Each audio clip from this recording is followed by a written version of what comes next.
Back to heart.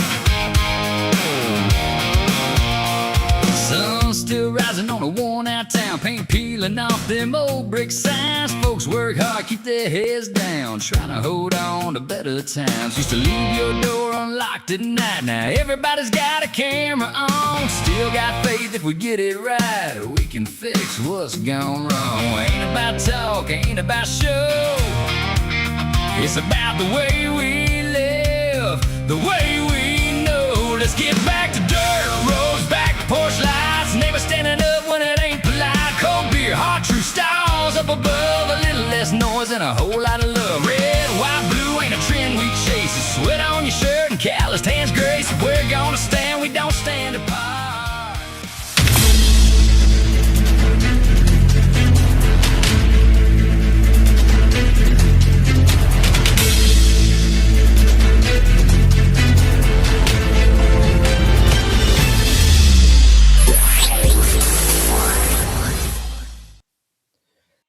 Welcome into Apex News Above the Noise. I am Kyle Thompson.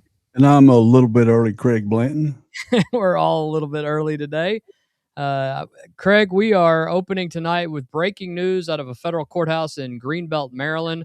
Former Trump National Security Advisor John Bolton stood before a federal judge this morning and pleaded guilty to retaining classified national defense information, including top secret material he sent to family members through an AOL email account. The most safe email account in America. Yeah, definitely the safest. That's where you want your national security advisor to send stuff.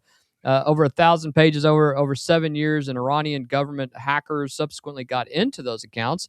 We're going to have that full story. Then we're going to go to Venezuela, where the death toll from Wednesday's back-to-back earthquakes is now approaching 1,000 people, and probably very likely over that. And the scene on the ground is absolutely devastating. It's made worse by decades of socialist governance that has left this country without the buildings, the hospitals, or the economic resilience to survive a disaster of this magnitude. Then we're going to go back to the Middle East, where it seems we're there every single day, Craig, where Iran fired a drone at a commercial cargo ship in the Strait of Hormuz during an active peace talk. And Hezbollah's leader spent this morning calling the peace deal a declaration of American defeat again, and vowing his organization will never disarm. Then we show you a congressional hearing moment from yesterday that every American taxpayer should see. Representative Brandon Gill asking a SNAP policy advocate whether Americans need Coca-Cola to survive, and not getting a straight answer, Craig. And of course, we're always going to close this out in the Commonwealth with Kentucky's basketball SEC schedule, a brutal draw that sets the stakes perfectly for Mark Pope's defining year 3. So let's get right into that, my friend. But before we do that, if you're watching us for the first time, welcome to Apex News Above the Noise. We're an independent news commentary show. We do this because we believe you deserve real news without all of that spin. If tonight gives you something to think about, hit that subscribe button right now. Make sure you like, and make sure you hit that notification bell so you can never miss an episode, and share it with one person in your life who needs to be above the noise. Costs you nothing, and it means everything to me and Craig, because this fun little project has really taken off. So we will get it surprisingly, and we can't thank you all enough. It's all because of you all. Getting right into our first story today, Craig. Breaking news out of Greenbelt, Maryland this morning. Former Trump National Security Advisor John Bolton stood before U.S. District Judge Theodore Chuang at federal district court and pleaded guilty to one count of retaining national defense information. Bolton was originally indicted in October of last year on 18 counts, 8 counts of transmitting national defense information and 10 counts of retaining it. Under the plea agreement reached with the Justice Department, he pleaded guilty to a single count this morning, saying in court, quote, "and I'm sorry for it." Under the terms of the deal, Bolton faces up to 60 months, 5 years in federal prison, a fine of $2,250,000, 100 hours of community service, and the complete forfeiture of any and all government retirement benefits to his federal service for himself and his family. Sentencing is scheduled for October the 28th. He was released after the plea and allowed to return home. His attorney, Abby Lowell, called it an act of leadership, saying Today, Ambassador Bolton did what real leaders do. He took responsibility for a mistake he made, thereby saving the government resources to pursue a case that could expose additional sensitive information. The acting Deputy Assistant Attorney General for the DOJ's National Security Division, Hayden O'Byrne, put it more plainly, quote, "This plea ought to send a message to other public officials whom the public has entrusted with classified national defense information," meaning you, Joe Biden. "If Yeah. you willingly mishandle these state secrets, the Department of Justice will investigate and will prosecute to the fullest extent of the law." Craig, John Bolton, former national security advisor to the President of the United States, stood in federal court this morning and said the words, "And I'm sorry for it." One count, $2.25 million, up to 5 years in jail, and his entire government pension is now gone. Before we get into the details of what he actually did, just a matter of accountability. What does it mean to see someone at that level, standing in a courtroom, entering a guilty plea like this? Well, first, Trump's had another good week. If you want to look at it, Dan Goldman got defeated by some Democrat socialists, and now John Bolton, who worked for Trump for 1 year, and left, and then been a Trump hater ever since, wrote a book, which they're probably trying to grab those proceeds. And I don't understand this, Kyle. If it was you or me, and we had 18 federal charges, would they deal down to just one? Because every charge is a 5-year charge, right? No, this is mostly symbolic, and he's Oh. if he serves at all any time at all, it'll be a reduced sentence of maybe a year, maybe he serves 9 months, and it'll be in club fed. Oh, You're it's not. talking about. So these are these like paper charges? I mean, he really did send them across AOL. Remember when Hegseth sent stuff through Signal, which is we know is a heck of a lot more secure than AOL. Because when it started out, they were, and I can't even believe people still have AOL emails. I mean, it's the most hacked email system in the world. Always has been. Yeah, my folks. And the Tom and Leslie still got one. Yeah. Shout out Tom. But, I mean, it's crazy. And then he's a avowed hater now of Trump, where he loved him before, but right. Bolton he's a bigger warmonger than Lindsey Graham. Oh yeah, I mean, he would rather go to war than eat a bowl of cereal. Yeah, he's the one who's incredibly upset right now that Trump didn't go further in the Iran war. He would have rather truly, if for anybody. And this is the hilarious part about this, Craig, and I think you and I will agree, is that people right now are Democrats and left-wing folks are all circling the wagons around that this is not right and they should protect.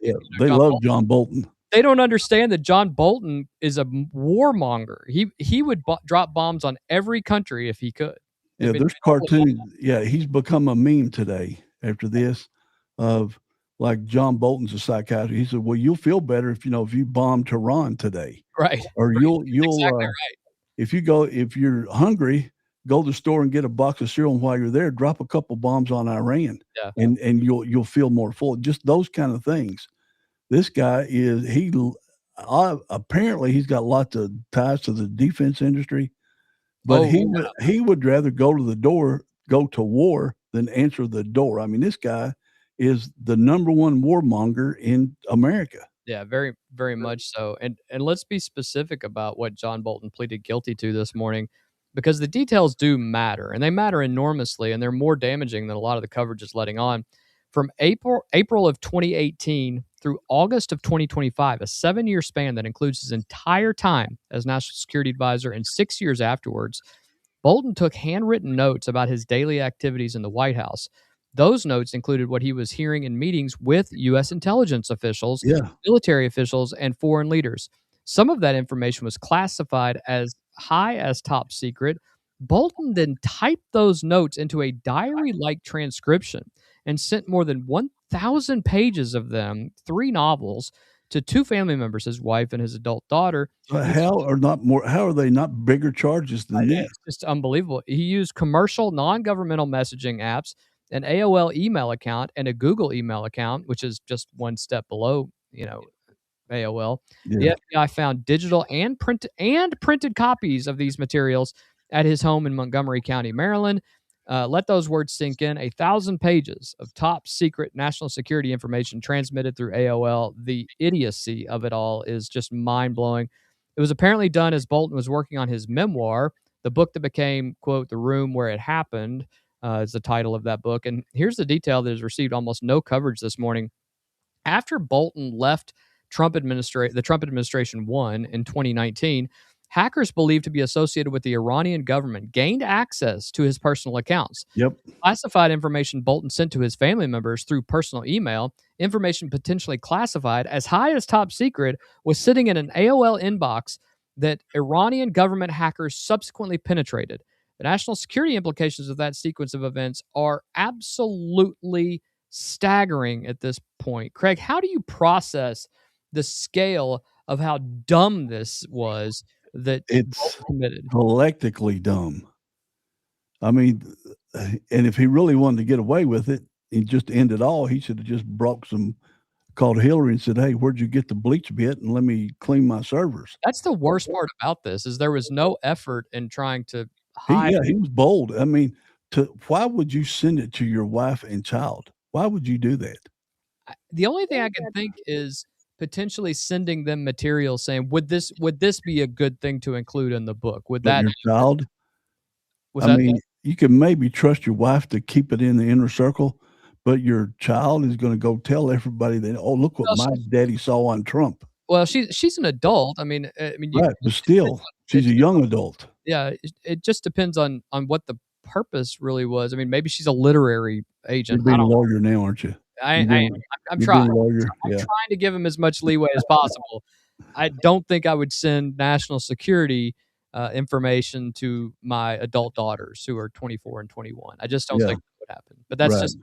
I don't think you would do it, even to your daughter. You may share with your Hell, I wouldn't even share. I wouldn't even think of taking it out of there Right. because I'm a good American. That's the Good thing that I American. think people don't understand is this is un-American. This is truly treasonous. And when you Yeah. go into when you receive top secret clearance and when you are brought into these meetings, you are brought in under the auspices that you're going to be able to keep secrets. And if you can't keep secrets, you don't need to be in these. And then if you don't keep those secrets and you break the law and you put soldiers and Americans' lives at risk, then you are a traitor to the country. Yeah. Hard stop. When I was in fleet management, my boss on 9/11, he got called up to, well, he didn't get called up. He immediately volunteered to go over, but they sent him down to Fort Campbell. But as he's on his way to Fort Campbell, 2 FBI agents walk in the office and say, "Hey, we want to talk to you about your boss." And I said, "What do you mean?" "Well, he's going to have top secret clearance. We need to Right. know about him. So we're checking with you and some other friends of his to see if he's trustworthy." And said, "Don't lie."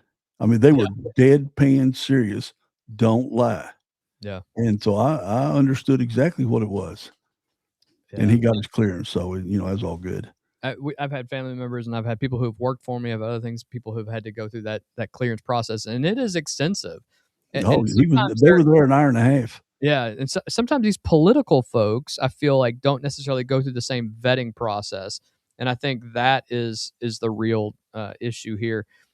We have to address the political context head on, though, because it matters of how people are evaluating this case. The Trump Justice Department has pursued legal action against a number of prominent Trump critics, and not all of those cases have held up.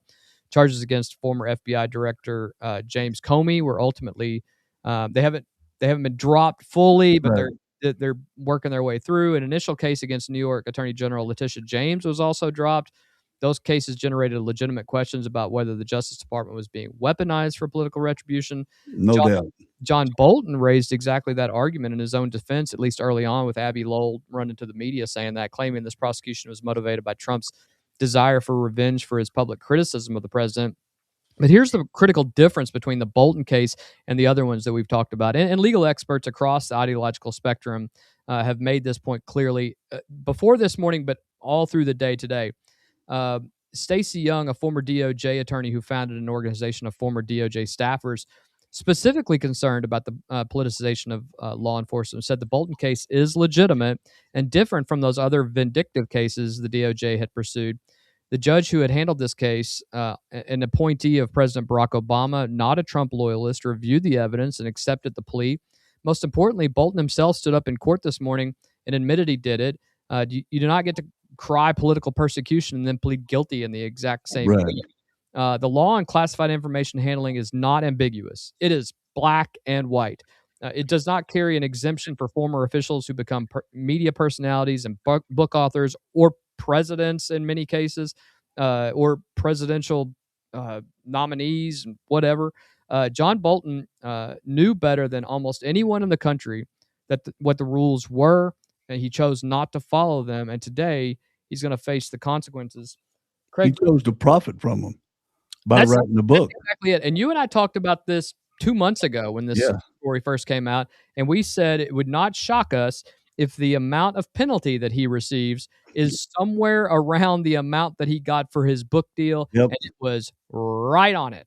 $2.25 million. I mean, you steal American secrets, share them with whoever, your accounts get hacked, because our foreign adversaries are attacking every person that's got a name that we're familiar with, plus all the ones we don't know. They're constantly going at him, and they hacked into his account. And then he writes a book to tell the other part, and all because he's vindictive, just like Bill Cassidy down in Louisiana.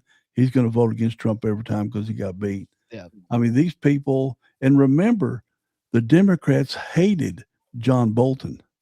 Loathed him. Loathed him. Yeah, isn't Abby Lowell a liberal attorney? Do I know that name? Yes, very much so. Is he the long-haired dude with the ponytail? No. Oh. But he, they're now supporting him, and they're only supporting for one reason. And it's because he's against Donald Trump.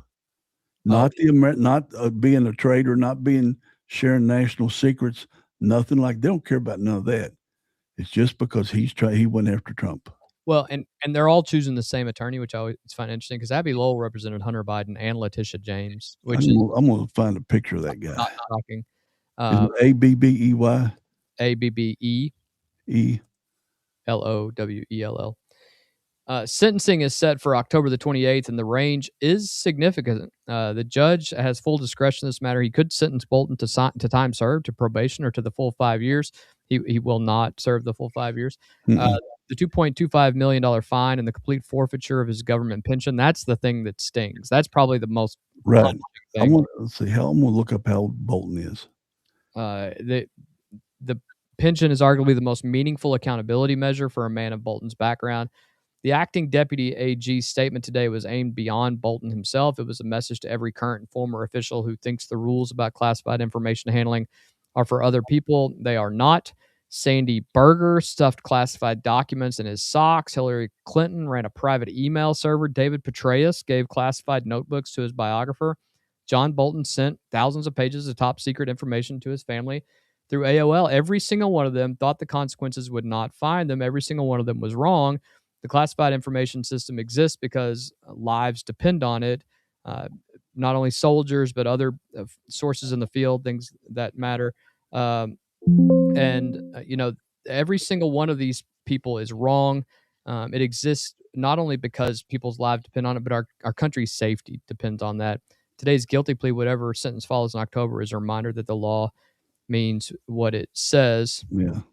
So, the sentence is up to the judge, Craig. The fine's $2.25 million. The pension's gone. The acting deputy AG sent a message this morning to every current and former official in Washington saying the rules apply to you, including Sandy Berger, Hillary Clinton, David Petraeus, John Bolton. Craig, is today's guilty plea the accountability moment the classified information system needed, or does the potential for probation rather than prison and only having to plead to one of these undercurrent the deterrent effect? Yeah, going to a club fed in Alabama, we've all seen pictures of these country club prisons. Oh, yeah. And if he has to go for 6 months or 12 or whatever, they'll just keep doing it. He's probably got, how much interest did he make? Well, they're trying to get that too.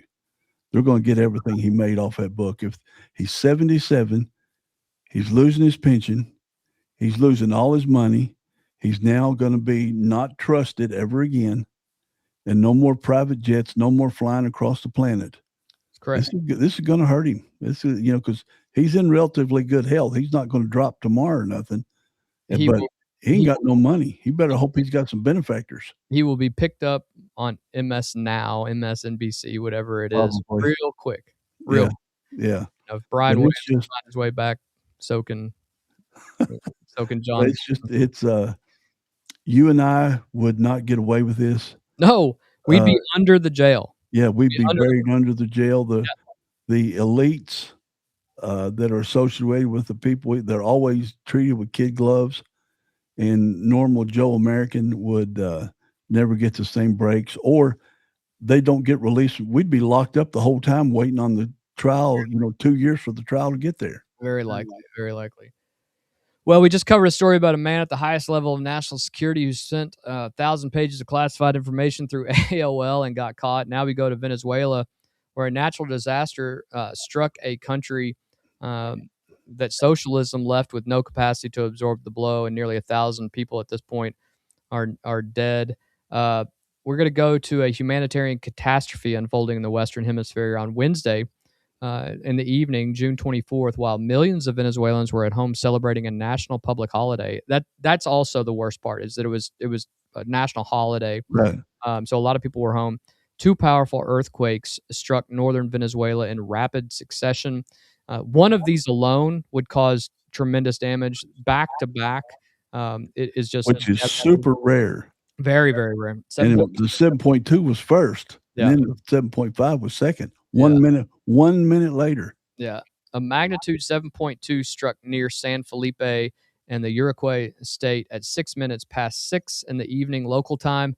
39 seconds later, before the shaking had even stopped, magnitude 7.5 main shock struck near Umare, roughly 290 miles west of the capital of Caracas. Seismologists called this sequence a doublet event, one of the most rare and most destructive patterns in earthquake science. Both quakes were shallow, which is also bad, striking at depths of only 10 to 22 kilometers, meaning the energy hit Venezuelan cities almost at full force. The USGS issued 2 consecutive red alerts. In fact, I was reading one scientist said that they thought that the second one was a repeat of the first one because it happened so quickly. So they didn't even see that it was 2 of them until several minutes later. Both quakes, after they estimated a 41% probability that fatalities could exceed 10,000 and 17% chance of reaching 100,000 people. As of tonight, Venezuela's National Assembly President Jorge Rodriguez has confirmed a death toll of 920, with 3,360 injured, and hundreds of homes seriously damaged or completely destroyed. Entire neighborhoods across Caracas and the northern coastal state of La Guaira are in ruins. Simón Bolívar International Airport sustained significant structural damage. It is the deadliest earthquake disaster to strike Venezuela in more than a century, and the death toll is climbing tonight. Craig, a 7.2 and a 7.5. You and I are kind of weather nerds as well, and we follow I know this is not, weather in that sense, but we follow the natural disasters around the world. 39 seconds apart. Nearly 1,000 people confirmed dead at this point, with the USGS warning the final count could reach 10 to 100,000. Yeah. This is a catastrophe on a scale that the Western Hemisphere has not seen in many years. What's your reaction to the sheer scale of what struck Venezuela? Well, a 7.2 to a 7.5, that means it's 300 times stronger. Like from a 7 to an 8, it's 1,000 times more powerful. And it's such a low depth. I was telling you before we went on air, I saw a photo of one block where there was just one building standing, and the rest of them were crumbled on the ground. These are like 8 and 10-story buildings. So when you said that it was good that people were at home. Oh, no. I think it was bad. I think it was bad. That's right. Yeah, bad.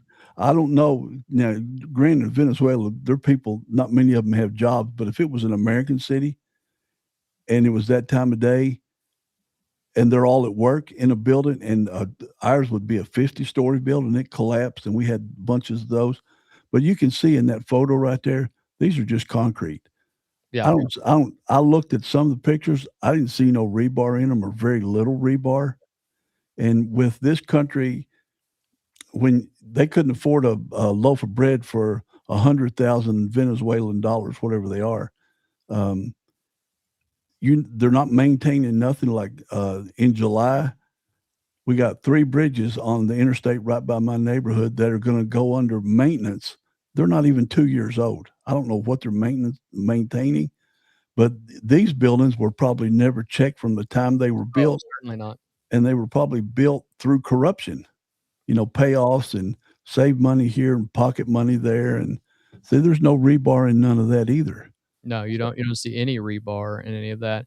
To understand just what you were saying, to understand why this earthquake was so catastrophic, you need to understand both the geology and the political history of Venezuela over the last 30 years, because the two are inseparable tonight.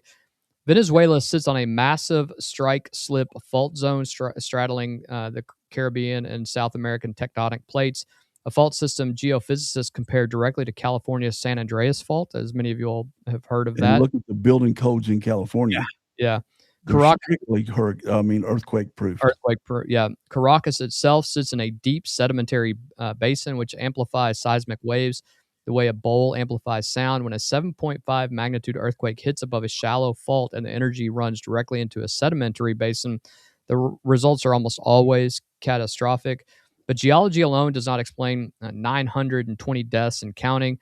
About 80% of Venezuela's population lives in earthquake-prone areas, and a significant portion of them live in informal housing, structures built without proper engineering, without reinforced concrete, without seismic codes, and in many cases without any professional oversight whatsoever. Decades of socialist governance under Hugo Chavez and Nicolas Maduro systematically destroyed Venezuela's construction industry. There is no construction industry. No.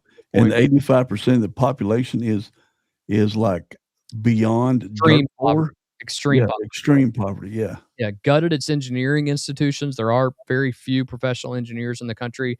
Drove out its professional class and left millions of people living in buildings that were essentially waiting to fall. When the earthquake came Wednesday night, those buildings did not hold. The people inside them paid the price. You cannot separate the death toll from the governance failures that preceded it. Socialism will always kill a society, and this is just another way, Craig. And think about it, that 7.5 lasted 46 seconds. That doesn't sound like a long time. No, that's terrible. 2 minutes doesn't sound a long time, but hold your breath for 45 seconds while the ground is shaking so hard it knocks you on your butt. I mean, that's a heck of a long time for an earthquake, 45 seconds. And I think the San Francisco earthquake was, over a minute, and we can remember what it did. It wiped that place out, and they've got hurricane building construction. So I've seen, estimates at 50 and 100,000. I don't know that they'll even find them all. Yeah. Because look at the piles of this rubble, and part of what a lot of people are asking is like Alvy's asking here, will the UN step up? Well, who the first nation was there? It was us. We're sending ships. We sent $150 million in food. We've got the military down there. We've got our earthquake rescue team down there. And it's interesting. It's interesting you say that, because that would have been inconceivable 12 months ago. Right. The United States has now pledged $150 million. Oh, you got it. Okay. In humanitarian aid to Venezuela. $50 million. That's just going to be the beginning. Oh, that's just the start. You're looking at billions of dollars being sent. $50 million through direct bilateral agreements with organizations including Samaritan's Purse, Catholic Relief Services, World Vision, and International Medical Corps, and an additional $100 million to the UN Office for the Coordination of Humanitarian Affairs. That'll be wasted. Yeah, it always is. Just ask Haiti. The U.S. is deploying warships, transport planes, and military helicopters. Search and rescue teams from Fairfax County, Virginia, and Los Angeles are already on the ground. Secretary Marco Rubio was direct, and he said, quote, "We are already deploying search and rescue teams. It will be big, fast, and effective," end quote. Trump called Venezuelans our new and great friends, and Venezuela's interim president, Delcy Rodriguez, publicly thanked the Trump administration. Again, something you would not believe would have happened 12 months ago. No. Venezuela will never forget the helping hand extended to our nation through these harsh times. Why is this possible? Because in January of this year, the United States conducted a military operation that resulted in the seizure of Nicolas Maduro. Rodriguez took over as interim president. Formal diplomatic ties were restored in March, and the U.S. Embassy in Caracas reopened for the first time in several years. The Trump administration's hardline posture towards Maduro, which its critics spent years condemning, is precisely what created the diplomatic opening that now allows the United States to deploy warships and $150 million to save Venezuelan lives. Brazil, Mexico, Chile, Colombia, even France, China, and Qatar have also pledged aid. The question is whether it can arrive fast enough. Pledged versus feet on the ground. Actually, We're the first ones with feet on the ground every Always. time. always. And so, Craig, yeah, the United States is on the ground in Venezuela, Craig, with rescue teams and $150 million in aid. And the reason that's possible is because of what happened earlier this year. The critics of that January operation spent months calling it reckless. But yet tonight, Venezuelan families are being pulled from rubble by American rescue teams. Does the humanitarian response change how you evaluate what happened in January with hindsight now? no, Americans always step up, regardless if the country hates us or not. We'll be the first ones there. You didn't mention our 2 Navy Mercy ships, the hospital ships. Do you know if surely they're on the way?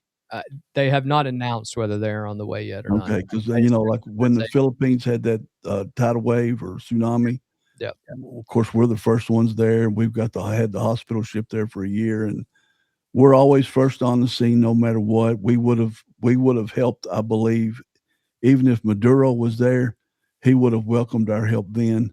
Probably made a lot of money off of it, but that's exactly right. yeah. But Venezuela's in a lot better shape now.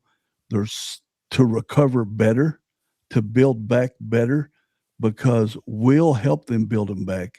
We'll use their oil proceeds because they're putting out 1.5 barrels of oil a day, about 5 or 6 times what they were under Maduro, and they're getting every penny of it back. We're not keeping none of it.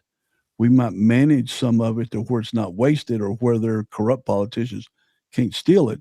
But I think we'll be down there. A lot of American companies will be down there, and they'll build these 2 cities back in much better shape than they ever would have thought possible. Getting rid of Maduro. Getting rid of Nicolas Maduro will likely improve significantly now, just 5 months later. Yeah, it'll take them 3 or 4 years. I hate that this happened, but this is going to be something that will eventually be all those lives lost. But it will bring a new wave because it's going to create jobs. It's horrible to even talk about this stuff, but it is. It's going to create jobs. It's going to raise their cost of living. They're going to live in safer buildings. So these, next time they have an earthquake, and there will be a next time. Certainly. There won't be as many people die because of it. Yeah. Well, we'll end on this. Hugo Chavez and Nicolas Maduro did not build that earthquake, but they allowed the buildings that fell on Wednesday night, the informal housing, stacked on sediment in a fault zone with no seismic reinforcement. Those are legacies. Those are legacies of socialism and their rule. The Venezuelan people deserved better from their government long before Wednesday. And tonight, at least, the rest of the world is showing up for them. So we'll be fine. And don't forget this. Let's remember this. There's buildings that are damaged. They don't have inspectors to go in and tell if those buildings are damaged. They're going to depend on Americans to inspect these buildings and tell them you can't go back in them. Then there's going to be buildings if there's tremors, and I've been looking to see if there's tremors that follow that'll cause future buildings to collapse. This is far from over, and there'll be a lot more buildings tore down. Yeah. Well, because of their cracking stuff. They'll have to. Are you getting ready to switch to another topic? I was, yeah. Let's look at this one for just 1 second. How can we prosecute Bolton and not Schiff? Yeah. That is a great question. Yeah, well, I mean, Adam Schiff has lied so many times to the American people. Biggest liar in the history of America. Yeah, I mean, it's preposterous that guy is now a sitting U.S. senator. Right. I mean, but that's a great question. That'd be its own topic someday. Yeah, I think you're absolutely right. It's probably its own documentary we could do at some point. Yeah. We just covered a natural disaster made catastrophic by decades of failed governments. Now we're going to stay in the international lane because the Iran deal, which was supposed to bring peace to the Middle East, is visibly unraveling in real time before us right now, Craig. Iran shot at a commercial ship. Hezbollah said it will never disarm, and the deal's architects cannot agree on what the deal actually says at this point. We've been tracking the Iran deal on this show since it was announced and months before, and tonight the picture has grown significantly darker. Thursday evening, Iran's Islamic Revolutionary Guard Corps struck a Singapore-flagged commercial cargo vessel in the Strait of Hormuz with a drone. The UK Maritime Trade Operations confirmed the vessel was hit by what they initially called an unknown projectile near the Omani coast. The U.S. confirmed to CBS it was an Iranian drone. The ship sustained damage to its bridge. I will also say that right before we went on the air here, the U.S. confirmed that there were at least 4 drones that had been shot. Yeah. And remember, Oman is beyond the strait. It is. So real problems. The vessel continued on its way, but here is why this incident matters far beyond the damage to one cargo ship. The vessel that was struck was using the route the United States recommended, hugging the Omani coastline to the south. Iran had demanded that all ships use a northern route. I wonder why. Passing close to the Iranian coast and route their transit requests through the Persian Gulf Strait Authority, a new Iranian government agency established specifically to control traffic through an international waterway. The message Iran sent with that drone strike is unmistakable. Use our route, follow our rules, or get hit. Iran's PGSA made it explicit in a statement after the attack, saying, quote, any passage through routes outside the framework designated by PGSA will not be covered by safe passage guarantees and will not be entitled to insurance coverage or related liabilities. I think we call that blackmail or, extortion in some way. Extortion, yeah. That is not the language of a nation entering a peace process in good faith. That's an extortion notice dressed up in maritime regulatory language. Craig, Iran fired multiple drones at a commercial cargo ship with active peace negotiations underway, targeting a vessel using the very route that we told them to take. The IRGC then issued a statement saying, follow our rules or we cannot guarantee your safety.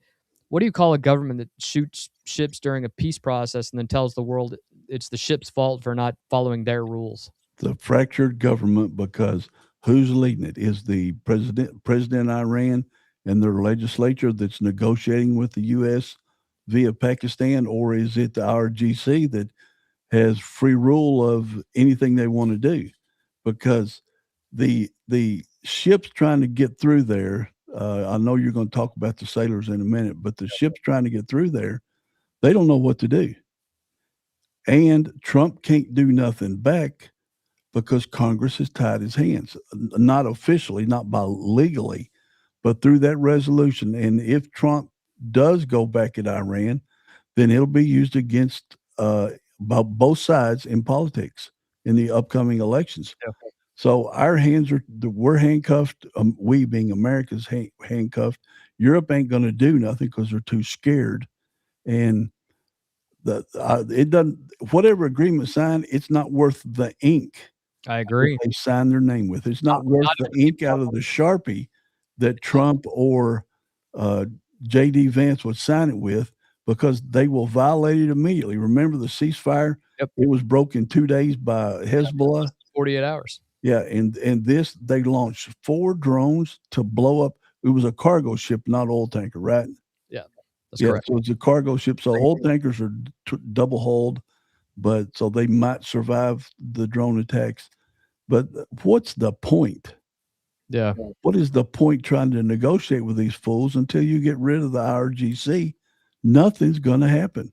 No, and not when you're dealing with psychopaths on the other side. Yeah, I don't even. I know there's people who think that the guys in Washington are bad. You have no idea. I mean, right. these are true believers. I don't even know why they're trying. I know you've got to.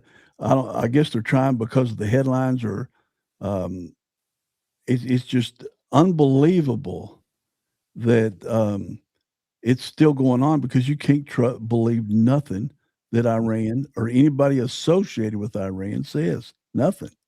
Well, the immediate consequence of Iran's drone strike was SWIFT, the United Nations International Maritime Organization, which had been coordinating the evacuation of more than 11,000 stranded sailors aboard roughly 600 ships trapped in the Persian Gulf, announced Friday morning that the evacuation plan is on hold. That means everybody stuck where they were. IMO Secretary General Arsenio Dominguez posted on social media, seafarer safety remains paramount. To ensure coordinated approach and navigational safety, the IMO evacuation plan will be paused until further clarity. At least 1,400 civilian seafarers have been killed in the Gulf region since this conflict began. I want to say that again, and I apologize because I said it wrong. 14 civilian seafarers, 11,000 I was more. going to say, yeah. 14 civilian seafarers have been killed. I apologize for misreading that, but 11,000 more remain stranded, which is also awful. That cannot move. Sailors who simply want to go home. There's food issues and there's health issues.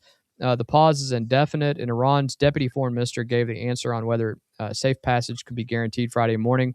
Safe passage through the Strait of Hormuz with ambiguous arrangements, parallel routes, or decision-making outside of Iran's considerations as the coastal state, which it's not, cannot be guaranteed. As a thin concession, Iran and the United States did establish a direct communications hotline Friday to prevent further military incidents.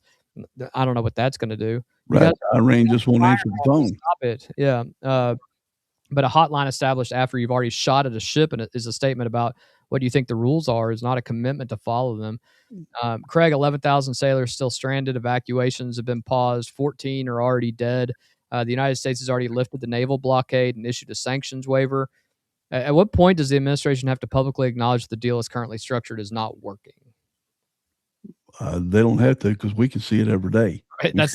You're absolutely right. We see it in the headlines every day. And think about, if you're on a cruise ship for a week longer, then you go for a cruise for a week, they load enough food, toiletries, medicine, stuff for a week.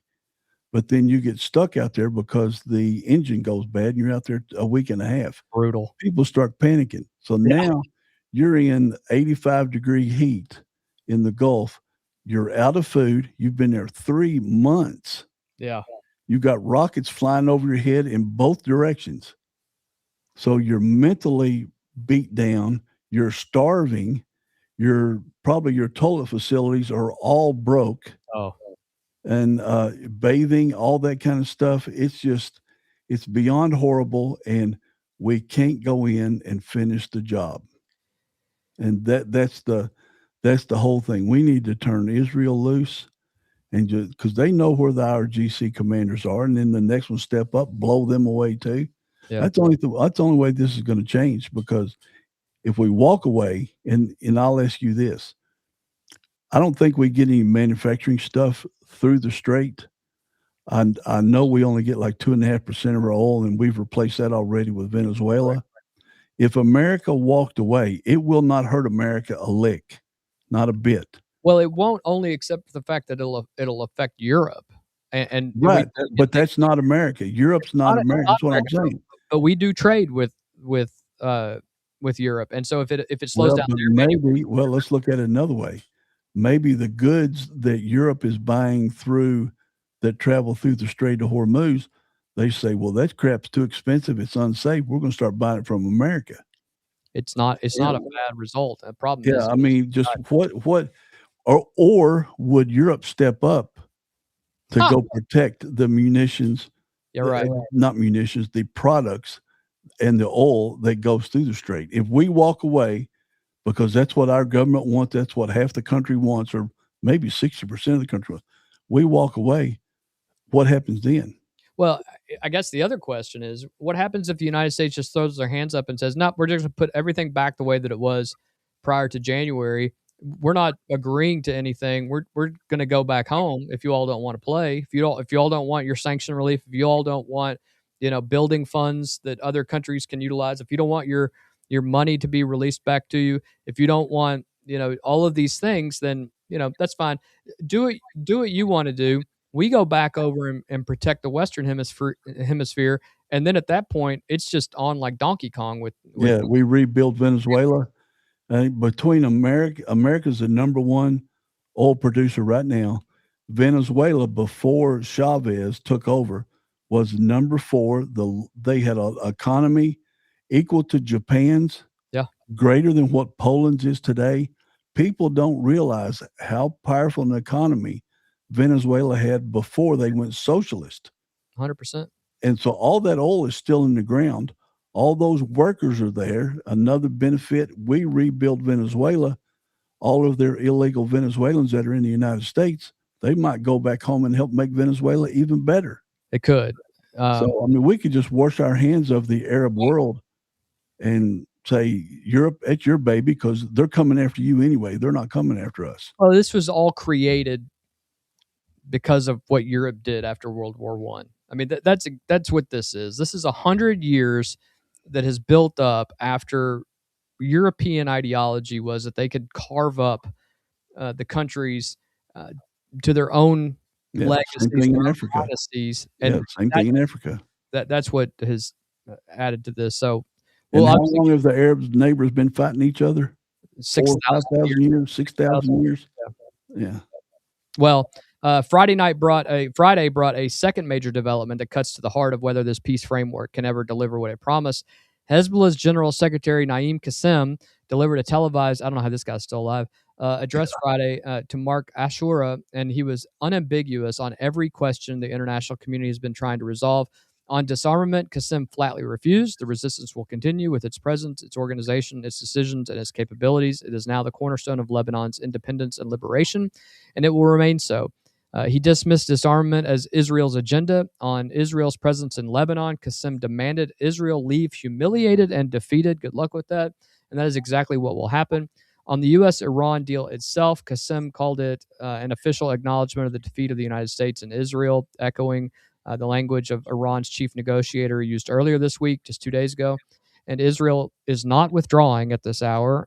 Israel drones dropped evacuation leaflets Friday on the southern Lebanese town of al-Mansouri, the first such orders dropped since last week's ceasefire. This is a pattern of theirs. They will drop these leaflets, and then 24 to 48 hours later, the bombs start dropping. Israeli Defense Minister Katz has repeatedly stated there is no American demand for Israel to leave Lebanon. The framework now stands as follows. Iran wants sanctions lifted. The U.S. wants nuclear inspections. Israel will not leave Lebanon. Hezbollah will not disarm. And Iran and Hezbollah both call the entire process a declaration of American defeat. At this point, are we watching the framework collapse in slow motion? And what is the purpose of sticking with this at this point, Craig? Well, we're back to 2015. Yeah. We're back to 2008. We're back to 1997. It's the same thing over and over again. We agree, whether it's Bill Clinton or George Bush or Obama, we keep agreeing. They keep breaking. What's the point? That's part of why the American First agenda exists. You know, just screw the rest of the world for a while. Let's rebuild America. I've always advocated, let's just roll up the carpet for 15 years, rebuild the country, rebuild our roads, bridges, hospitals, schools, everything like that. Get them back to where they need to be. Instead of spending billions and trillions overseas taking care of them, they hate us anyway. Yeah. Let's take care of our country. Once we get our country rebuilt and back in good functioning order, everybody's good, homeless off the streets, hospitals are fixed, we're taking care of everybody, then we can go back to helping the world. But in that 15 years, the world will also have learned to take care of itself. Yeah. There are two final threads with this that complete tonight's Iran picture. I mean, I just laid out exactly what is happening, but there are a couple other little threads that are happening here. First, the wheat.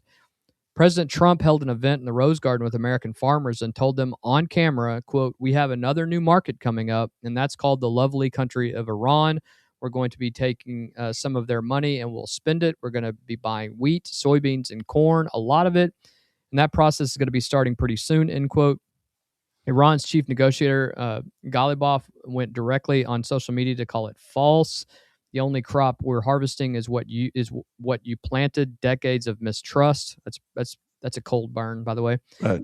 It's organic, abundant, and homegrown. Again, sick burn, dude. Iran's foreign ministry piled on by mocking American food insecurity statistics in response, which is hilarious that Iran would, All you got to do is look at the World Cup soccer videos, and those people are amazed at how much food we do got. CBS News' producer on the ground in Tehran reported no signs of food shortages in the Iranian capital. The president is telling American farmers one thing. Iran is publicly saying the opposite, and nobody has signed anything on agriculture. Second, and this one is largely being buried, the Trump administration asked Congress this week for $88 billion in supplemental funding to cover the cost of the Iran war and related needs. That is not a rounding error. That is the real financial cost of this conflict beginning to arrive on Capitol Hill, and it will be one of the defining budget battles of this summer. So now, Craig, Trump's telling American farmers that, they're going to be buying your wheat and your soybeans and all this stuff, all at the same time.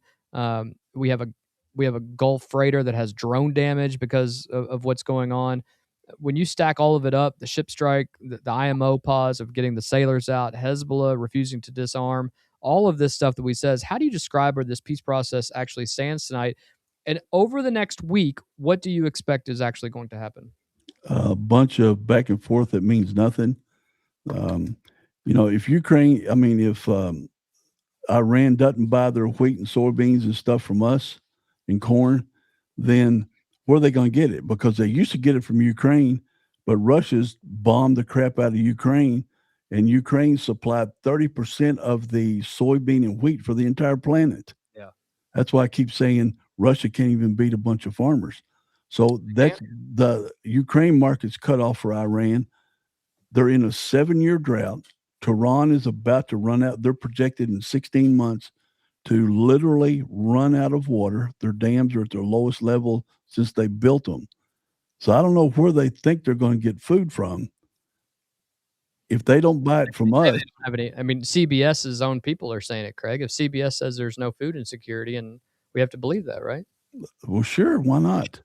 But so we can, again, pull back. We can rebuild Central America.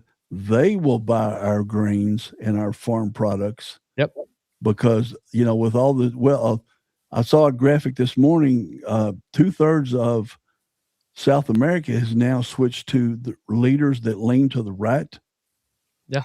And it's only Brazil and a couple other countries that have the ultra left politicians. So we got the Central American market, we got the Mexican market, and we've got the most of South America that we can sell our products to. And the Don Rowe doctrine. Yeah, the Don Rowe doctrine, and we can make our hemisphere safe because, Russia's proven their technology ain't worth a crap because we got Maduro and they can't beat the grain farmers in Ukraine. Our focus should be in the Pacific and China. I do not disagree with you. Well, we have covered a legal reckoning, a natural disaster, and a peace deal that's falling apart. Now we're going to stay right here in Washington for something a little bit different, because a moment in a congressional hearing yesterday produced one of the clearest examples we have in a long time of the gap between how Washington defends taxpayer spending and what common sense actually says. We have the video, and we're going to show it to you. And everybody here should watch this and watch it all the way to the end, because it is a classic example of just being tone deaf to what is happening. It's that important. What was happening was it's the clearest illustration we have seen in a long time of exactly what's wrong in Washington as people defend taxpayer spending. The hearing was titled "Combating Waste, Fraud, and Abuse in SNAP," the Supplemental Nutrition Assistance Program. Remember what you just said, Brad, what you just defined there. Because I hope that's what if it's not in the video, I'm going to tell you what one of the questions was. Oh, I think it's all in there. But okay. SNAP is a nearly $100 billion annual federal program serving more than 40 million Americans. And before we show you the clip, here's one piece of data you need to hold in your mind as you're watching this. According to the United States Department of Agriculture's own analysis, soft drinks are the single largest commodity category purchased with SNAP benefits. Soft drinks. Yeah.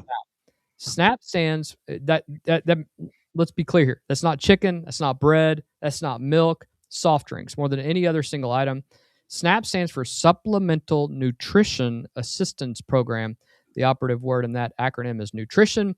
With that context in mind, one of this show's favorite congressmen, Brandon Gill, Gina Platanino, the director of advocacy at the Food Research and Action Center, a series of questions that every American deserves to hear, and we are going to roll that clip now.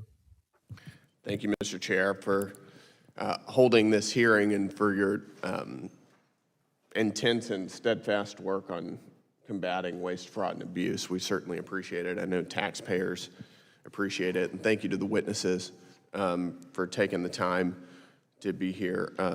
Ms. Platanino, did I pronounce that correctly? Platanino? Great. Okay, She is great. Platanino. Got a couple questions for you. Should SNAP dollars be spent on sodas? The purpose of the SNAPS program is to provide families to have food and beverages. Should it be spent on sugary sodas? I am happy to talk about hunger and nutrition, but not dictate what Americans should or should not eat or may have access to. I'm asking if tax dollars should be used to pay for sodas. Taxpayers' money should be utilized to ensure that individuals have access to the food that they need to survive Not the or may question. be accessible Pause to it them. right Do there they for one need second. sugary sodas? SNAP is meant for food that you make at home, not bags of potato chips, not soft drinks, not Hostess Twinkies. It's to buy food that you can prepare at home for your family. Yeah. So To survive? Some of them do, who do have low blood issues, who may Is that have right? COVID, or who have kidney issues. You think yes, they need there's- Coca-Cola to survive? Coca-Cola. Do you think that's the most appropriate use of our tax dollars? I am not a physician, but medical records and expertise You were do show just that in citing some the circumstances health they do. needs, apparently, of the American people. So do the American people need Coca-Cola to survive? I'm sure Coke loved this. I did not say that. I said that. I'm food and asking you. beverages. I'm giving you the opportunity to say yes or no. I will not answer for individuals and their choices. You think that there are some Americans who need Coca-Cola to survive? Is that your testimony? I am happy to talk about the food and You don't- nutrition you just don't needs that know. individuals have. You just don't know. I think most people can rationally say that you don't need Coca-Cola to survive. Wouldn't you agree? I agree that we have a hunger crisis and that we need to address it, but ensuring that She's individuals dumb as a have the box food of resources rocks, that they and need. she's in charge of this crap. Got it. And one of those is sugary Coca-Cola. What does SNAP stand for? That's what I wanted. It's a supplemental nutrition assistance program. What's nutritional about Coca-Cola? this is an important thing that I want to point out what she Yeah. says here and what she doesn't say. So this is important. I am not a nutritionist. I am a food security expert. I am not a nutritionist. On the I am a nutrition food program. security expert. I'm sorry. Why do we not have a nutritionist as the food security expert? I mean, it That's the makes, logical step. yeah, it I'm not a makes no doctor, but I sense. stayed at a Holiday Inn Express last night.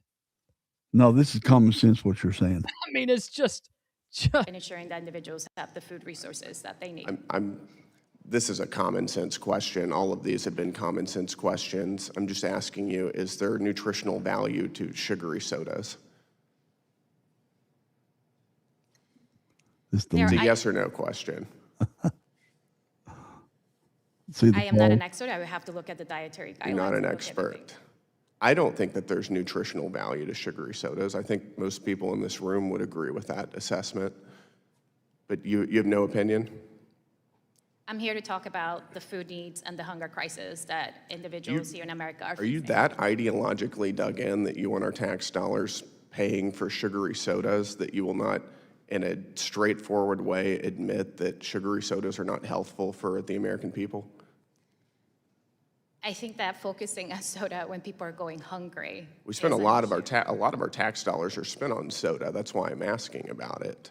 We have And no, you appear to be so ideologically dug in that you won't answer a simple question that that's not an appropriate use of our tax dollars and that does not, in fact, make the American people more healthy.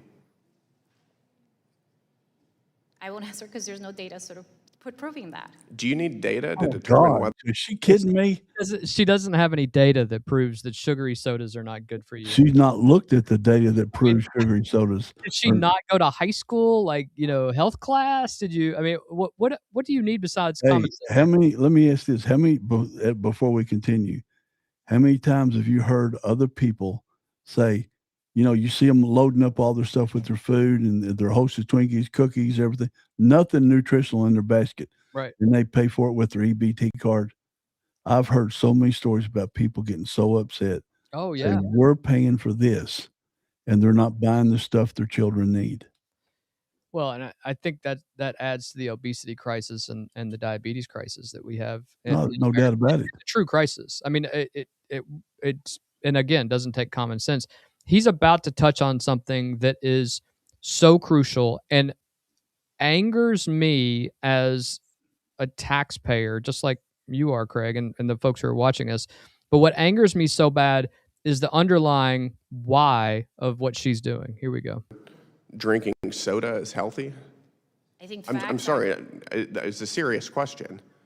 Is there some, do you believe that perhaps drinking sodas every day is healthy? The worst health outcome is hunger. When the individuals don't have the resources. Do you satiate hunger with Coca-Cola? I did not say that. But you said that the worst health outcome is hunger, and I'm asking you about sugary sodas. And I'm focusing on the nutrition needs and making sure that children have the resources. Is your organization funded by soft drink makers? Here we go. He's got more behind it. I am not in charge of development, but no. It's not, okay. Is your organization funded by organizations that make money from food stamps?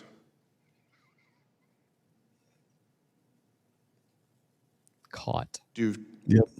organizations who profit off of food stamps fund your organization or businesses? I mean, I can't comment to that. Happy to talk about the resources that needed. Does General Mills fund There we your organization? I don't have access to that information. I do, it's right here. They do fund your organization. Do they profit off of food stamps? Retailers are the major beneficiaries. Do you think that of that's a the program. conflict of interest? That's where EBT dollars are utilized. Yes, and they're profiting off of your advocacy. Do you think that that's a conflict of interest? Boom. This is a really long pause. And that Most people think that's a conflict of interest. I know you don't want to answer. My time is up. is the end of that. Gosh, bloodshed happened on C-SPAN. I'll tell you this, government cheese is good. It is. I grew up on it, and if I get an opportunity to buy government cheese or get it through some other program, I'll take it over Velveeta or American Kraft cheese, which is not cheese. I'll take government cheese over regular the stuff we buy all day long. We also have another comment from one of our watchers here. Yeah, I good know idea, her. security expert to be a nutritionist. Also, that beautiful lady is my wife, who is also a nutritionist by trade. So, Well, we should have her on. we should. She could definitely testify to the fact that sugary drinks are not the greatest thing for folks. Hey, and all I got's a high school education, and I can tell you that. You can, but you're not nearly as pretty as she is. So that's No, we'll it's go not with even close. Yeah. Craig, I want to start with the most basic level here from what we just watched, because sometimes the most basic level is where the truth lives. This woman is the director of the SNAP policy and advocacy for a major anti-hunger nonprofit. Yeah. Her entire professional life is built around this program, and she could not answer the question, is there nutritional value in sugary sodas? She said on the record in a congressional hearing that she would need to consult the dietary guidelines before forming an opinion on whether Coca-Cola is nutritious. And when pressed on whether Americans need Coca-Cola to survive, she declined to say that. What's your reaction from hearing her? She's not checking the guidelines. She's checking who's funding their agency There you and writing her a paycheck. She's seeing if Coca-Cola is one of their benefactors. Yeah. He said General Mills is, and you saw that list. It had 2 columns worth of on that piece of paper. It had 2 columns of food benefactors. So you can't you can't say that she doesn't know. She knows. Oh, she knows. She's just concerned about who funds them and who pays her probably exorbitant. Well, the paycheck. United Grocers Association, they're part of They're the group huge. that That's the whole country. Yeah, they fund these groups. General Mills. When you think about it's no different than Philip Morris back in the 50s and 60s saying cigarettes are good for you, and let's put them in all our soldiers' meal packs in World War II. Yeah. to get so we can get all our soldiers hooked when they come back. Let me add that the conflict of interest layer that Gill surfaced at the end of that clip, because it largely got buried in a lot of coverage. If you saw this anywhere else, if you didn't see it on this channel or you didn't watch the entire thing, it really got buried. The Food Research and Action Center is funded in part by retailers and food companies that profit directly from SNAP spending. Brandon Gill specifically named General Mills. The organizations funding FRAC's advocacy are the same organizations that make money every time a SNAP beneficiary buys one of their products at a grocery store. So you have a nonprofit that says it's fighting for hunger, funded by a corporation that profits from the program it is lobbying to keep unrestricted, testifying before Congress against any restriction on what that $100 billion program can buy. In any other context, what would we call that? Well, I don't know. It's a big circle jerk is what it is. They're feeding off of each other. It kind of sounds like USAID. Yeah, it really does. And they're all feeding off everything. But I'll tell you the first thing I did, Kyle, when I saw this ruling that said you can't limit what they buy with their EBT cards, I went on Grok and asked, can they spend EBT cards at restaurants? Because I was going to go after it and say, if they want to allow them to do it, then at least they can have some cooked foods that'll be better than a bag of potato chips and a Holster Twinkie. Well, what makes this more than just a hearing moment, multiple states, Colorado, Iowa, Nebraska, Tennessee, West Virginia, have applied for and received USDA approval to restrict SNAP purchases of sugar-sweetened beverages. I thought Kentucky had it. I was wrong. But not yet. This was a common sense waiver process through proper channels. And then a federal judge, Amy Berman Jackson, an Obama appointee, blocked those restrictions from taking effect. So the states tried to do the right thing. They got federal approval, and a single federal judge stopped it. Once again, one of these lower judges that have these, nationwide mandates that they are running. That's got to stop too. That's another discussion. Meanwhile, the USDA's own data shows soft drinks remain the top single commodity purchased on SNAP benefits. The name of the program has the word nutrition in it, and the director of the organization advocating to keep soda on the approved list cannot tell Congress whether Coca-Cola has nutritional value. Craig, what does it take to actually reform this program, and why is this so dang hard? I don't know. I mean, it's all a money thing. It's all a political thing. You keep really can carry it back. It's sort of like socialism again. You keep people on the soft drinks, the bad food, go against what it's supposed to be, which is food prepared in your house. And what do you create? You create a dependent group that is unhealthy. They can't work. They got to stay at home. So then they always want more benefits. Then it puts a burden on our hospital system, which already has a massive burden on, makes everybody's insurance go up. It is cascades all throughout the American economic system. And I don't know why people don't want these folks that use EBT, why they don't want them to be healthy. With RFK in there with the Maha movement and everything, and all these movie stars that are pushing all this healthy stuff, the darn government or their advocates are trying to keep them unhealthy. Yeah. And I don't understand the logic of some of these things. There's got to be some underlying thing that keeps their organization going. Well, I don't know what else it could be. The other thing that I'll say about this is that there are, and we have to preface, we're post prefacing this, I guess you'd say. Yeah. There are people on SNAP who use their benefits exactly as intended. We know that. Correct. They buy the food for their families. That's not what this chick is advocating. The issue is not those people. The issue is a program that spends more on soft drinks than any other single food item, defended by an advocacy group funded by companies that profit from exactly that spending. And the other thing is this, from a nutrition standpoint, if you drink sugary drinks and you eat sugary foods, those do not sustain nutrition. You remain hungry, which means you eat more of those. And a constant brain fog. Then a cycle of how these things work, and you become dangerously obese doing this thing. you know this, sugar's as addictive as heroin, right? Easily. You know, Way more people in the United States are suffering and sugar addiction. so if we don't want those folks to be healthy, and understand there are plenty, and Colin, I know we both agree on this too. There is no doubt there's people that need this. There's handicapped people. There's people that can't 100%. work. They've got other issues. We don't care. The ones that need it, give it to them, because we're that kind of country. But there are so many people that abuse our health care. We're seeing that right now with Medicare, all this autism fraud, Medicare fraud. There's so many people that abuse the kindness of the American taxpayers.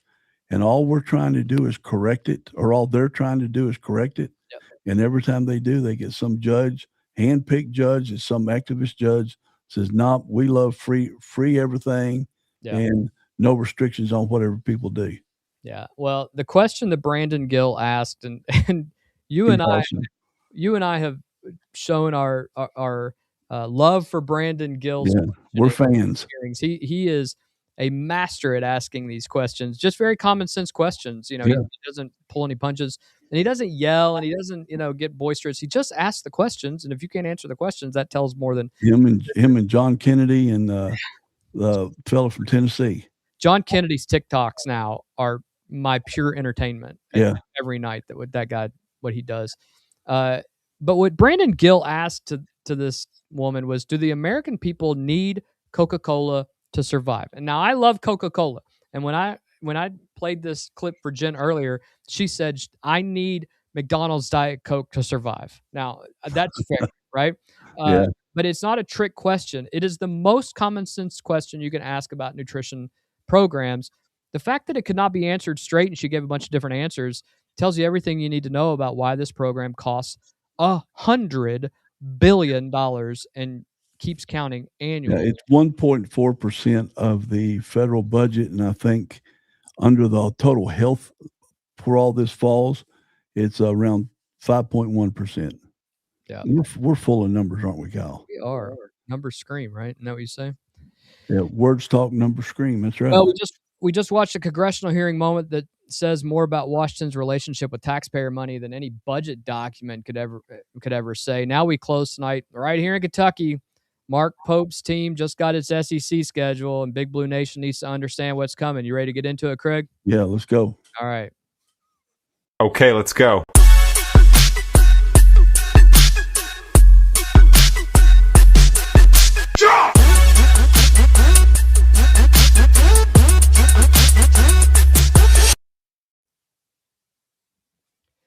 We are closing tonight right here in Big Blue Nation because the SEC released Kentucky's basketball's 2026-2027 conference schedule this week, and the road draw that Mark Pope's team received is one of the most challenging in recent memory.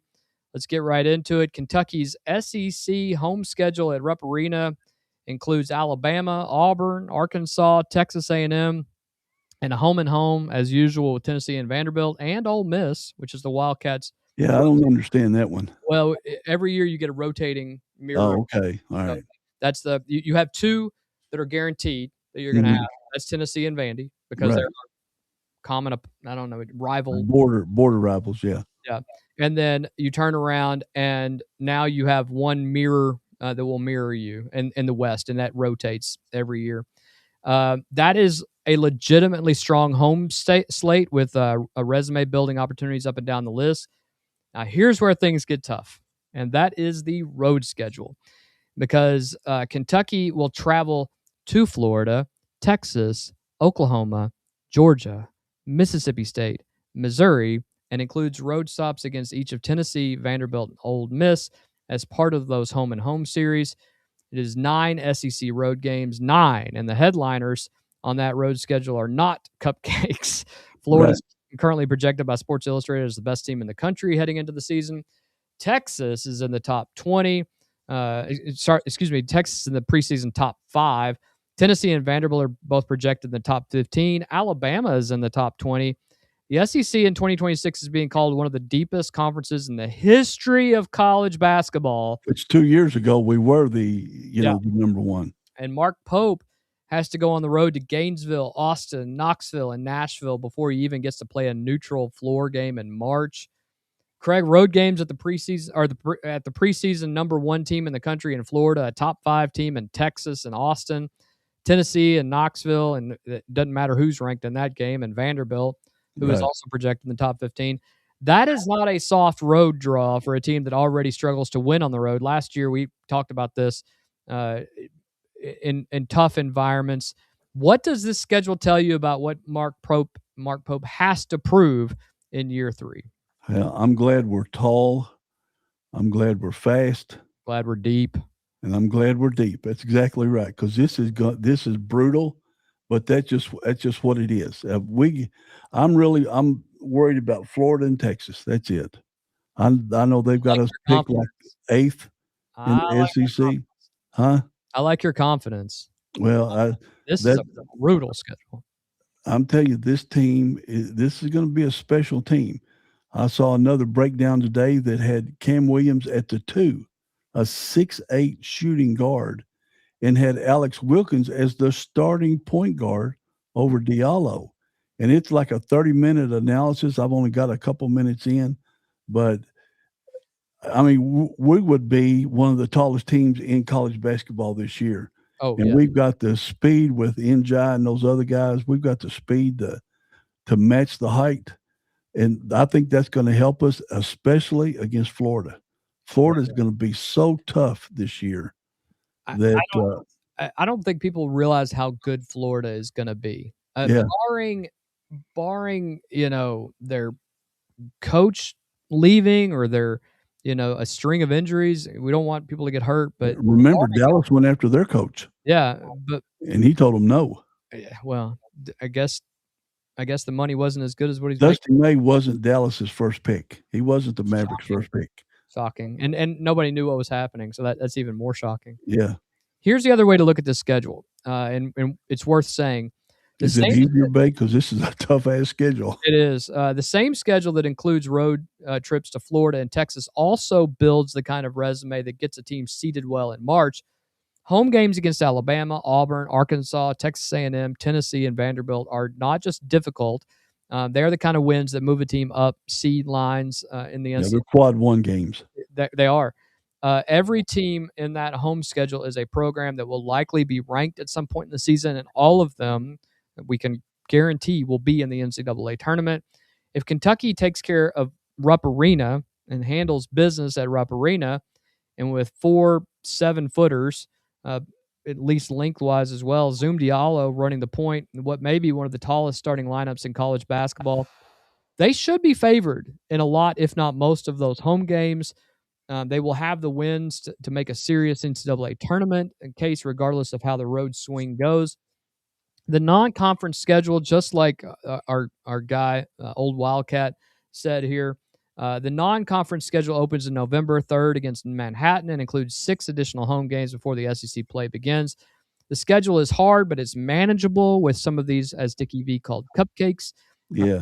The honest truth, but it also is exactly the kind of schedule that proves something in year 3 for a coach who needs to show that the program belongs in the national conversation. Well, look at the preseason. Yeah. We've got Manhattan and James Madison first to get our team working, functioning well together. Then you got Kansas. Then you got Northern Arizona and Grambling, and then so that they can correct whatever went good or bad with Kansas. And then we got Indiana. And then we got Virginia. Then we got Bryant in between Virginia and Louisville. And then we go Louisville, North Carolina, and then I still don't know where Sacred Heart is. I still think that's a school in Louisville. It's a girls' Gardner Webb, and then we go from there into the SEC. And I don't think we'll be favored in the first 2 or 3 games in the SEC just because people don't know how well this team's going to be going. But we might mow through every one of them people, and maybe only 1 loss. And we might go through the preseason through December with 0 losses and be in the top 5. Goodness gracious, Craig. You're just talking. I'm killing you, aren't I? You're talking wild at this point. Well, but Sacred Heart's in Connecticut, by the way. Okay. I still hadn't looked it up because, but with our speed, I mean, you can't teach height. You can't teach speed. and we've seen the videos of the defense that these guys are playing. Oh, And- this is a step up. And you This is a got step up. Frank underneath. You got Moreno's got a full year plus an NBA combine. You are not going to get an easy bucket with this team. You are not, yeah. And then you got 7'1" white boy, Braden, Reese Potter. yeah, Reese Potter coming in, and he's about 220. Yeah. So I mean, we're going to be a tough team, and then with if Cam's at a 2 or if Cam's at a 3 and Momchilovic's on the wing, man, they're not going to be enough players to guard our shooters. Well, George is absolutely right here. We don't dodge smoke. We are everyone's Super Bowl. I'm mixing metaphors with two different sports, but that's what it is. When you play Kentucky, you sell out your arena. Everybody gets hyped for it. You circle it on the schedule early in the season, knowing when it's coming. You play through injury. You don't get a night off when you play Kentucky, and we do get their smoke, and that's exactly the right thing. Well, and I run some numbers yesterday. No way. You ran? No, I know, really. Kentucky's shooting percentage as a team, and meaning the players that have 1 year of experience or more, is 46.1% from the floor. We're 42% from, 39% from 3-point, and we are 82% from the free throw line. That's as a team. Yeah. I mean, we are going to be, that's why I'm saying all this stuff, Kyle. The numbers are just so exciting to read. I mean, I double checked them. I couldn't believe it that they're this high. I mean, you got a team that shoots 46%. You got 3 guys that shoot over 50. And that means that you're going to have games where you're several games where you're shooting over 50. Moreno's at 59%. Yeah. I mean, our guards are at 32 and 33, and they're over 40, 45, I think, 45%, something like that, in just regular points. So our guards aren't 3-point shooters, but our wings certainly are. Well, and Alvy's absolutely correct here that defense is going to win if you're going to win this year. That's going to be the key. No doubt. Can you stop guys? And no doubt. Alvy follows it up with, the last few years of Cal, our guards couldn't stop other guards. Our guards couldn't. They couldn't stop a wet paper bag. They really couldn't. Mark Pope cannot get to the Elite Eight without beating good teams. That's just reality. You're going to have to beat some good teams early on in the season, and you're going to have to get better. And to do that, you're going to have to play a tough schedule, and the schedule next year will not let them hide from those teams. Yeah. And that's a feature, not a bug. It's And like, I keep saying this. Got to get ready for it. Yeah, the deeper you go in the SEC tournament and the deeper you go in the NCAAs, free throw shooting is going to win you games. Because who do you foul if all 5 guys on the floor are shooting over 75%? Well, and you and I talked about this, the North Carolina game last year, the Indiana game, which luckily we won, but there were several games, the Missouri game where we missed just, front ends of 1-on-1s. Right, so many. And you got to count those. Oh, you absolutely have to count those. And now you got guys who, aren't going to miss. That's going to win 2 to 3 ball games, maybe even 4 ball games, where we end up making 7 more free throws than the other team, and we win by 2 or 3 points. It's going to. And with us being so fast, we might get more fouls called on us because the teams, instead of being in front of us like they have been the last 2 years, they'll be chasing us. Right. And when they're chasing us, you're going to have a lot of silly fouls, and the faster we can get to the bonus. And we got 8 other guys that can come off the bench when those guys get tired. Yeah, and remember, the whole team averages 82% as a team. Right. Yeah, so I mean that's we got a team of shooters. Our worst 3-point shooter is Trent Noah, and in practice, he's our best 3-point shooter. Well, my take is that the schedule is what it is. Mark Pope and UK don't get to pick it, especially when it comes to the conference. It'll be an exciting one. Yeah, what he did pick is a roster. 4 guys at the 7-foot or close to it range, a point guard who averaged 15.7 at Washington, wing he compared to Shea Gilgeous-Alexander, and 2 full seasons potentially of Usman Njai. Momcilovic. You got real scores here. Well, potentially 2 with Momcilovic too, right? Yeah, potentially. No, not necessarily He Momcilovic. didn't qualify. No, he won't qualify. But Bummer. Costa Rica. Listen, I know that we had somebody early in the show mention this, and I want to go ahead. Dougie said, "Seems like Nikola is going to be going to UCLA." I'll say this again, and I honestly believe this. Nobody has a clue what's going on with this kid. Nobody. I don't think the experts know what's going on. I don't think necessarily that. And I know earlier today somebody put a crystal ball out for UCLA. I don't know that anybody knows. And the reason I don't think anybody knows, this kid is getting ready to play in the FIBA championships that start Saturday, today, which is actually tomorrow in Europe. He has an injured thigh. They don't know how much he's actually going to play, but I think Serbia is focusing on that right now. And I genuinely thought there would be a decision prior to going into tonight. There has not been. I still hold that I think you'll hear about Jamal Crawford and Costa Rica or whoever that other player is on the same day. I think it'll probably be in the next 7 to 10 days. But that's just the reality of what we're facing right now.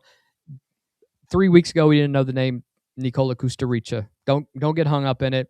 But Correct. One thing we also didn't know is that there was going to be 4 or 5, maybe more guys from Michigan testing the waters next week when it comes to the transfer portal. And wasn't Momcilovic keeping it tight to the vest? Oh yeah, And we had a crystal ball, then they removed it on Momcilovic. Remember? Right. And the only thing that I was hanging my hopes on was he actually said the word Kentucky in one interview. Right. And that was the only university that he mentioned in all of them. So I got my hopes up on that. So, if he's got a smart agent and they're holding out for money, why in the world would you go to California and play? Well, and I've heard now they're talking like $12 million over 2 seasons. Oh, $6 million a year. $6 million a year, with minute restrictions on that first year. So you're really only paying for that second year. Yeah, and let me ask this, all right, because this is kind of what talked about with Greg Williams once, on the phone. You bring in a guy that's your 15th guy, and you pay $6 million. There goes your entire team harmony. I listen. If Kentucky, I don't want him if he's paid $4 million. I don't want him. Yeah, I tend to agree with that. However, I will also say if a Trey McKinney goes on the block, guy who has college experience, who knows how to work with a championship mentality, and he wants to come play at Kentucky, that's different. You figure out the money. Yeah, that's different. But still, you still can't pay him $4 or $5 million, $6 million when you got somebody. It will cause team harmony problems because they'll say, "Look, I stuck with Kentucky early. I signed early. I did this. I know I lost some money so we could get Momcilovic or Moreno back, something like that. But now we bring in a guy at the last. It's going to take my minutes. There's going to be some team disharmony wherever he goes." I want to ask you about something that came out today. I don't know if you saw it or not. Colin Chandler, who got a haircut, by the way. I was watching it right before we start, but I only saw 3 minutes of it. Says I want to be part of why he went back to BYU. Yeah. Why I want to be a part of a program that cares about their athletics. That broke my heart. I cannot believe he said it, because how could Coach Pope? Everybody said the first 2 years Coach Pope was too nice. He wasn't a butthead, and he wasn't driving those players into the ground. He truly cared about those players, and I think he cared too much, because he wasn't, on the sidelines, he wasn't breaking clipboards or stomping or throwing his jacket off or sweating profusely, just getting so mad at the refs or something. I couldn't believe he said it. I've got it up on my laptop upstairs, and I'm going to watch it after this show and see if there's some context behind it. Maybe. I will say that if Mark Pope's daughters, who publicly clowned him for leaving, hear that, I bet you they have a post at some point. He was my favorite player last year because I loved his hustle. The Mormon Mamba, right? Yeah, I loved his hustle on defense. And when he got the ball, he went down the floor quick. Yep. Had an ESPN #1 dunk that I thought might have qualified for the end of the year. Yeah. But if he's pounding Kentucky, and I'm going to watch it tonight while I'm eating dinner, that's just going to suck out. That's just going to suck really bad. Teresa would just appreciate you to talk to her during dinner, Craig. Well, yeah. Well, that's true. Well, I'm going to say this. The question really is going to be whether the roster, if the roster is finally congealed so that the schedule is irrelevant. Florida at #1, Texas at #5, fine. We're going to have to play them. Yeah. But come to Rupp Arena and try to beat 7-footer starting center in front of 23,000 people in the best college basketball atmosphere in the country. Schedule sets up a defining year. And good or bad, this is going to be a defining year for Mark Pope and the Kentucky basketball team. And I'm here for it. I'm ready for it. It's going to be so exciting. I think he's put together a team that will do well. Got to look at the whole schedule and everything, but I can see 26 or more wins. Whew. I mean, because, like I said, I'm only worried about Texas and Florida. You said it. I know you said it. And so we'll see. That's what I'm thinking. I mean, it could go to 28. And I'd love to see about 35 wins for the whole year. But I think this is going to be this is a special team, something we hadn't seen in 5 or 6 years, I think. I agree. I think this is going to be a defining time for UK athletics across all sports. And I think what will it lead to, Kyle? Better recruits for the next year, and more money. 27, 28, 29. Yeah. It'll be better recruits that will see Pope can provide a winning environment, that the fans are no longer booing our own players on the floor. Yep. I think everybody's learned their lesson there. We did. And so they'll be able to encourage other players. Our players will be able to encourage other players to come to Kentucky. And I saw one, I don't know who did the interview. It was yesterday, what we were talking about with Coach Thacker. Yeah. When he said the players will reach out to the college players. Yep. The college players have no qualms about reaching out to the professional players, asking them about this, that, and the other. And they said the professional players are sitting around, practice or waiting. They're just on their phone, so they'll take every phone call from these guys. Yeah. And so I think that will help this team too. Plus, we got 29 guys in the NBA.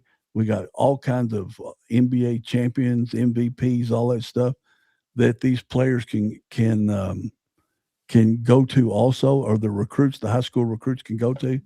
So I think we're not year 3 or 4 like we were in Calipari, but year 3 was championship year.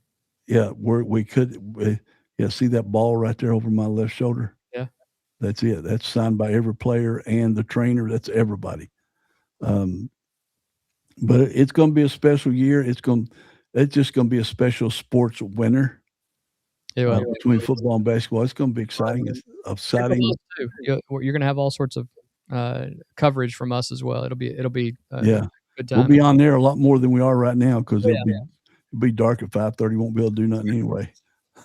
Again, Jen would like for me to talk to her during dinner, Craig. Well, we might have the game started at 7:30. Right. So we could be on at 7:00. Right. And then I don't know if we come back at halftime, but then we do post game for sure. Definitely do post games. Because that's where people want to just look at the numbers. And I'm going to have to invest in some energy drinks or something. So if you're an energy drink company out there and you want to sponsor our there you go. Podcast, hop on board as we. I'm just high on life, so I got energy all the time. I hear that. I don't go to bed at 2 or 3 o'clock in the morning. So you were sending me stuff last night at 2 a.m. or something. Yeah, I sent you a text at 2 in the morning. That's right. Before we get out of here, anything else you want to get to? Nope. I think we've covered everything, and see what today's Friday, so we won't be back till Monday unless we get breaking news. That's right. Craig, thank you as always through the heavy, the outrageous, and the hopeful. Well, let me ask this. Sure. If there's anybody in our viewing audience, and Kyle, you agree, that would like to come on the show, yeah, absolutely, we'll bring you on. If you want to just come straight on and hang out with us and talk about the news, talk about sports, Yep. get a hold of us. We're both on Facebook. Get a hold of us, and we have the technology. As long as you got a camera and as long as you got a phone, really. Send us a direct message on YouTube or on any of our social medias. You can find us on there as well. Yeah, it'd be fun. I will also say, just closing this out, George S., who is another guy on Pope's radar. We're going to find out in about 3 days who all is leaving Michigan, and that would every single one of those is going to be on. And they're all national champions. We're all national champions at this point. Yeah, so it could bring a lot of good experience to the team. Yeah. Well, Craig, as always, my friend, I love your positivity and your curmudgeonness on the other side of some things as well. And the whole to be factual. Yeah, that's right. Gotta be. This show works because of you, my friend. Balances me out. To everyone watching and listening, thank you for checking us out tonight. Make sure you like, share, and subscribe.